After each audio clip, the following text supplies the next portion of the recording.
یہ لفظ پالوس رسول نے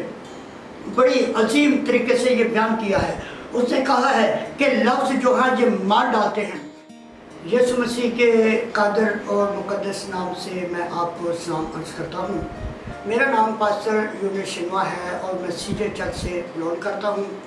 اور میں خداوند کا شکر ادا کرتا ہوں کہ جس نے اپنے انجیل کے سفیر ہونے کا اعزاز بخشا ہے تاکہ میں انجیل کی منادی اور اس کے نام کا پرچار کر سکوں۔ آج کا ہمارا عنوان ہے کہ لفظ جو ہے وہ مار ڈالتے ہیں، چونکہ پالوس رسول لفظوں کی بڑی اچھی ترتیب کو بیان کرتا ہے۔ پالوس کہتا ہے کہ لفظ جو ہیں وہ ہمیں زندہ بھی کرتے ہیں اور یہ ہمیں مار بھی دیتے ہیں،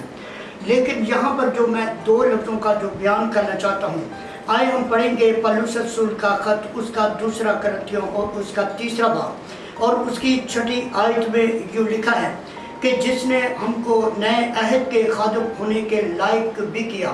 لفظوں کے خادم نہیں بلکہ روح کے، کیونکہ لفظ مار ڈالتے ہیں مگر روح زندہ کرتی ہے۔ یہ لفظ پالوس رسول نے بڑی عظیم طریقے سے یہ بیان کیا ہے۔ اس نے کہا ہے کہ لفظ جو ہے یہ مار ڈالتے ہیں، لفظ ہمیں پلید کرتے ہیں۔ بائبل مقدس میں لکھا ہے مرکز کے انجیل اس کے 7ویں باب کے اندر، وہاں پر جو بہت 16 باتوں کا ذکر ہے، لیکن آخری بات جو وہاں پر لفظ استعمال ہوا بے وقوفی۔ بے وقوفی سے یہ ظاہر ہوتا ہے ہماری زندگی پلیت ہوتی ہے، ہم ہلاک کر دیتے ہیں۔ پھر یسوع مسیح نے ایک لفظ اور استعمال کیا ہے کہ عیب جوئی نہ کرو، کیونکہ عیب جوئی کرنے سے لوگ ہلاک ہوتے ہیں، لوگ تباہ ہوتے ہیں، لوگوں کی زندگیاں تباہی بربادی کی طرف لوٹ جاتی ہیں۔ اسی لیے بائبل کہتی ہے لفظ کیا ہے وہ مار ڈالتے ہیں۔ بے معنی الفاظوں کو کبھی اپنی زندگی میں استعمال نہ کریں، ایسے الفاظوں کو کبھی اپنی زندگی میں استعمال نہ کریں جن سے کسی کو ٹھوکر لگے اگر وہ موت کی طرف نہ لوٹ جائیں۔ ایسی الفاظوں کو کبھی ادا نہ کریں جن کے وسیلہ سے زندگیوں کے اندر ہلچل مچے۔ ایسے الفاظوں کو کبھی ادا نہ کریں جن کے وسیلہ سے ہم موت کی طرف لوٹ جائیں، چونکہ بائبل مقدس ایک بڑا اچھا خوبصورت لفظ استعمال کرتی ہے اور وہ ہے مثال کی کتاب کے اندر۔ وہاں پر لکھا ہے زندگی اور موت جو ہے وہ زبان کے قابو میں ہے۔ اس بات کا مطلب ہے کہ ہم کیا لفظ استعمال کرتے ہیں، کیسے ہم الفاظ استعمال کرتے ہیں۔ جب ہم ایسے الفاظوں کو استعمال کرتے ہیں جو ہماری زندگیوں کو تباہ برباد کر دیتے ہیں، مثال کے طور پر ہم عیب جوئیاں کرتے ہیں، اور مثال کے طور پر ہم لوگوں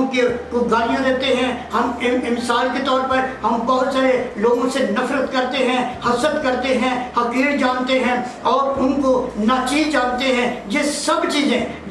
چیزیں ان کا جو اظہار ہے وہ لفظوں کے وسیلہ سے ہوتا ہے، جس سے یہ پتہ چلتا ہے کہ ہم ان سے کتنا پیار کرتے ہیں اور کتنی ہم محبت کرتے ہیں۔ الفاظ ہی ہے جس سے یہ ظاہر ہوتا ہے کہ ہم کس طرح ہم کلیسیا سے اور غیروں سے اور اپنے سے ہم محبت کرتے ہیں۔ الفاظ ہی ہے جو ہمیں جینا سکھاتے ہیں۔ مثال کے طور پر جب ہم بائبل کو پڑھتے ہیں تو بائبل مقدس میں لکھا ہے کہ ایک 12 برس کی بچی جو تھی،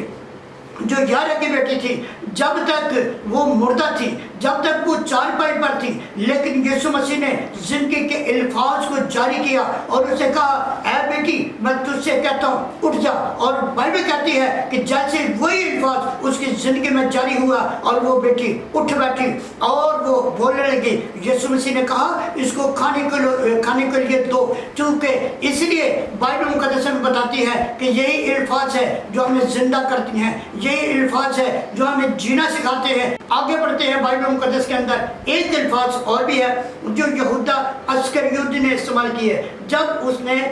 سردار کہنوں کے ساتھ مل کر ایک پلان بنایا زندگی کے مالک کو، اس نے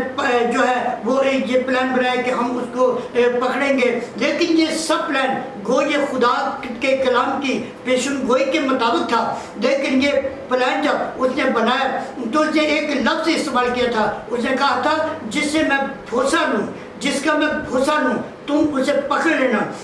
کتاب مقدس یہ کہتی ہے کہ جب وہ یسوع مسیح کے پاس گیا، جب اس نے بھوسا لیا تو ایک دم آ کر انہوں نے گرفتار کر لیا۔ اس بات کا مطلب کیا تھا؟ ان الفاظوں سے اس نے اشارہ دیا تاکہ اس شخص کو گرفتار کر لو۔ اسی طرح آج بھی ہم بہت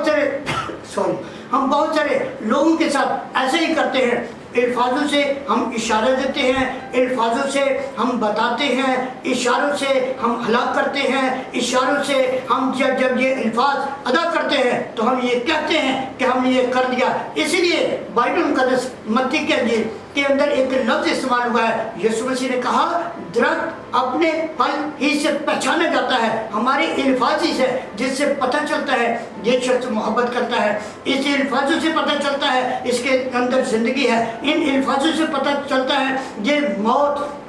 اور ابلیس کی ساری قدرت پر غالب آنے والا شخص ہے، اسی الفاظوں سے پتہ چلتا ہے یہ کتنے روزے رکھتا ہے، ان الفاظوں سے پتہ چلتا ہے اس کی دعائیہ زندگی کیسی ہے، ان الفاظوں سے پتہ چلتا ہے کہ خادم بھائی جو ہے وہ کتنی کی باتیں کرنا جانتا ہے اور عملی طور پر وہ کتنا خوبصورت ہے۔ اسی لیے بائبل کہتی ہے کہ ہمیں اس بات کی ضرورت ہے کہ ہم کیا کریں، ہم الفاظوں کو اس طریقے سے استعمال کریں تاکہ لوگ جانیں کہ بائبل مقدس میں لکھا ہے کہ کتاب مقدس میں ایک اور بھی بات ہے جو پطرس کے خط کے اندر لکھا ہے، وہاں پر لکھا ہے اگر کوئی خدا کے کلام کو نہ جانے، وہ وہاں پر میاں بیوی کا ذکر ہے، لیکن میرا نقطہ وہاں پر یہ ہے کہ اگر کوئی یہ نہ جانے، خدا کے کلام کو نہ جانے، اس کا چال چلن، اس کا رہنا سہنا اس کی بتاتا ہے اور وہ ان کو دیکھ کر، ان کو پہچان کر وہ خدا کے کلام کی طرف ڈھل جاتے ہیں، جن سے پتہ چلتا ہے کہ یہ شخص جو ہے یہ وہ شخص ہے جو خدا کے کلام کو قدرت کے ساتھ، جلال کے ساتھ، یہ اپنے زور میں اور اس زور میں جو روح القدس اسے دیتا ہے جب وہ بیان کرتا ہے تو لوگ زندگی پاتے ہیں، لوگ خدا ان کے پاس آتے ہیں۔ ہاں ایک بات اور بھی ہے، جب ہم بائبل مقدس کو پڑھتے ہیں، جب گناہ کے اوپر ہاتھ رکھا جاتا ہے، مثال کے طور پر جب بائبل مقدس کو پڑھتے ہیں تو لوکا رسول کی انجیل اس کے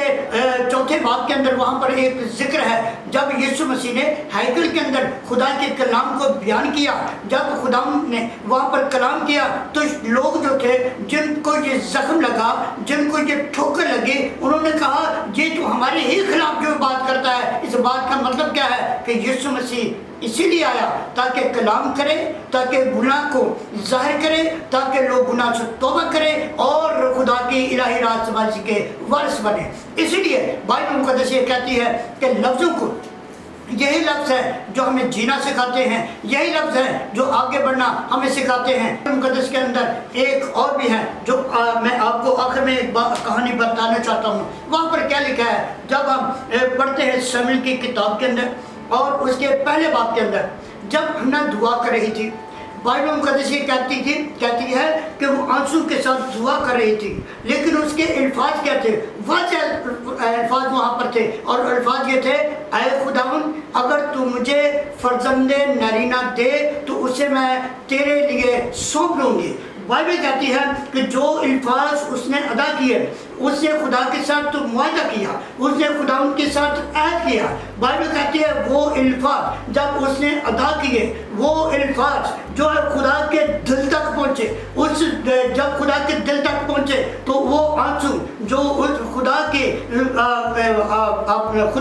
وہاں پر پہنچے قربان گاہ تک، تو بائبل کہتی ہے اس نے جو ہے اس دعا کے وسیلہ سے وہاں پر ایک طوفان برپا کر دیا، اور کتاب مقدس کہتی ہے خدا نے اسے بیٹا دیا اور وہ بیٹا نبی ٹھہرا، اور اس سے سب اسرائیلی ڈرتے تھے، یہاں تک کہ سول بھی ڈرتا تھا۔ اس کی وجہ کیا تھی؟ یہ وہی کلام تھا جو خدا نے کیا تھا، اور کلام کے وسیلہ سے خدا نے اپنی قدرت، اپنے زور کو جاری کیا۔ اسی لیے میں چاہتا ہوں کہ آپ بھی وہی کلام کریں جو آج کے دور کے اندر بے دینی کا زور ٹوٹے، لعنت کے جوئے ٹوٹے، نفرت کے جوئے ٹوٹے، تاکہ آپ کے کلام کے وسیلہ سے زندگی، لوگ کثرت کی زندگی پائیں اور خداوند کی پاک مرضی ان کے وسیلہ سے ظاہر ہو، تاکہ لوگ جانیں یہ خدا کے لوگ ہیں، اور یہ وہی الفاظ ہیں جو آپ ادا کرتے ہیں اور جن کے وسیلہ سے خداوند کی پاک مرضی پوری ہوتی ہے۔ آئے ہم اسی بات کو جانیں گے، اور تو تاکہ خداوند کی یہ مرضی پوری ہو کہ خداوند کیا چاہتا ہے۔ بائبل کہتی ہے